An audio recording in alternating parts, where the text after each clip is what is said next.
let me ask you this. Ano na ho nangyari doon sa pinapasoli naman sa iyo ng Commission on Audit noong 2015 nung ikaw ay Board of Director ng PhilHealth? Umabot sa 1,760,000 na mga bonus at allowance ang pinamudmud ninyo sa mga sarili ninyo dyan sa PhilHealth bilang mga opisyal. Ipaliwanag mo nga, ha? May approval ba ng palasyo yon?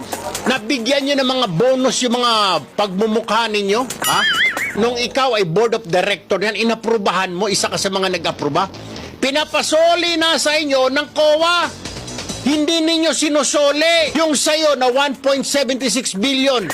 Kontribusyon yun ng mga miyembro ng PhilHealth, ugok. Kaya pala pag yung buntis magpa-check up, hindi tinatanggap ng ospital.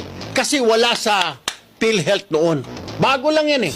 Nung maupo na si Duterte, pwede na yung buntis gamitin yung kanyang PhilHealth